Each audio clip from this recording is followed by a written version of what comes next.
Halo teman-teman, gimana nih kabarnya? Semoga selalu sehat dan bahagia ya.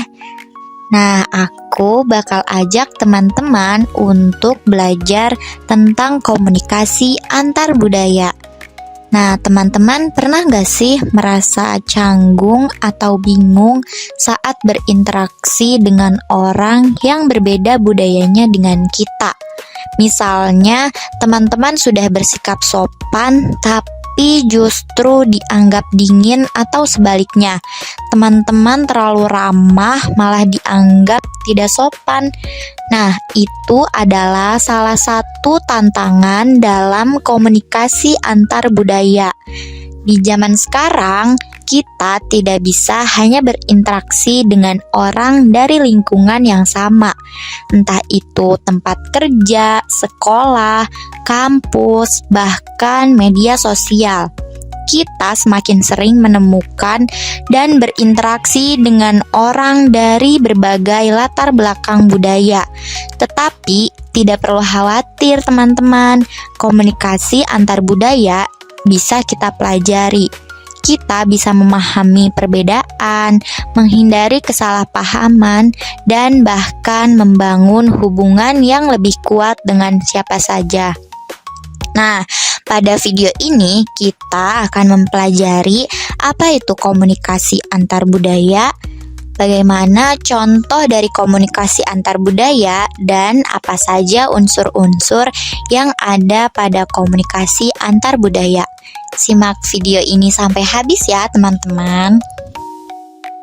Komunikasi antar budaya adalah cara kita berkomunikasi dengan orang yang punya latar belakang budaya berbeda dengan kita, seperti beda negara, beda suku, beda agama, bahkan beda kebiasaannya. Nah, dalam komunikasi kita tidak hanya menggunakan bahasa lisan saja, tapi kita juga harus paham cara berpikir, gaya bicara, bahkan kebiasaan orang lain yang berbeda latar belakang budayanya dengan kita. Nah, contohnya seperti apa sih? Contohnya kita orang Indonesia berkomunikasi atau berinteraksi dengan orang asing. Nah, itu terlihat sangat jelas bukan perbedaannya dari segi bahasa, gaya bicara, bahkan cara berpikirnya.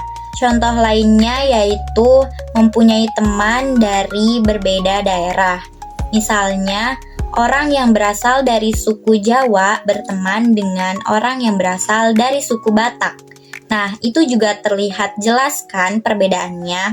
Nah, yang kita tahu, orang yang berasal dari suku Jawa itu nada bicaranya lemah lembut, sedangkan orang yang berasal dari suku Batak nada bicaranya sangat keras atau tinggi. Nah, tadi sudah dijelaskan pengertian tentang komunikasi antar budaya dan beberapa contohnya. Nah, dalam komunikasi antar budaya memiliki beberapa unsur. Yang pertama itu ada komunikator atau pengirim pesan. Nah, komunikator itu orang yang memulai komunikasi atau orang yang mempunyai pesan yang akan ia sampaikan kepada orang lain. Contohnya, orang yang sedang menanyakan alamat kepada orang yang ia temui di jalan gitu. Nah, selanjutnya itu ada komunikan atau penerima pesan. Nah, komunikan itu adalah orang yang menerima pesan. Jadi, orang ini akan berusaha memahami pesan yang ia dapat dari komunikator. Contohnya, tadi orang yang ia temui menanyakan alamat yang akan ia tuju.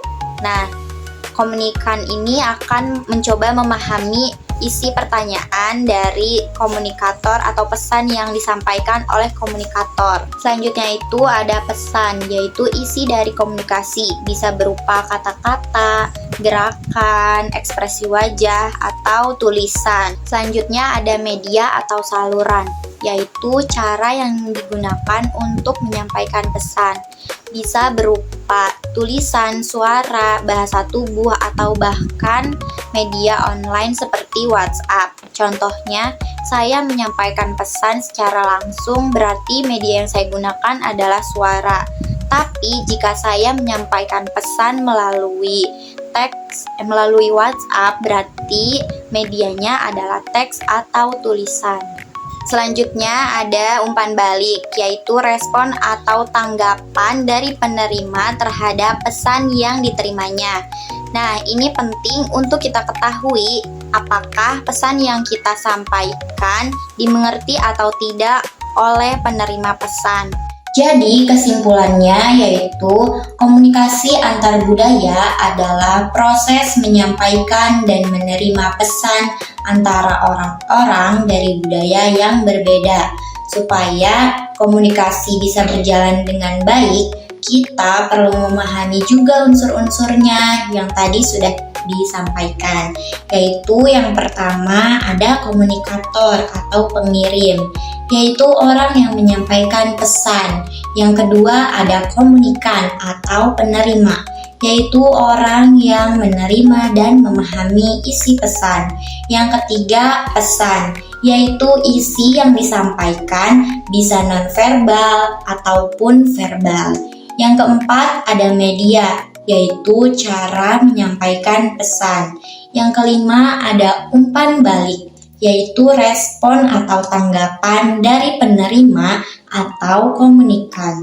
Yang keenam ada konteks budaya, yaitu latar belakang budaya yang mempengaruhi cara kita berkomunikasi. Yang terakhir ada gangguan, yaitu hambatan dalam komunikasi seperti salah paham atau beda bahasa. Jadi, setiap budaya punya cara komunikasi yang berbeda. Dengan memahami perbedaan ini, kita bisa menghindari kesalahpahaman, lebih menghargai orang lain, dan menjalin hubungan sosial yang lebih baik.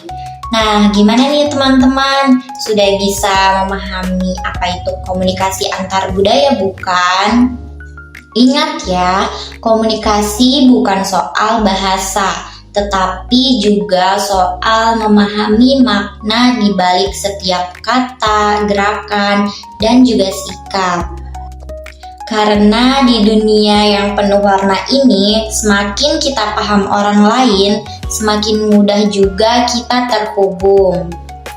Kalau teman-teman suka pada video ini, jangan lupa share ke teman-teman yang lain ya.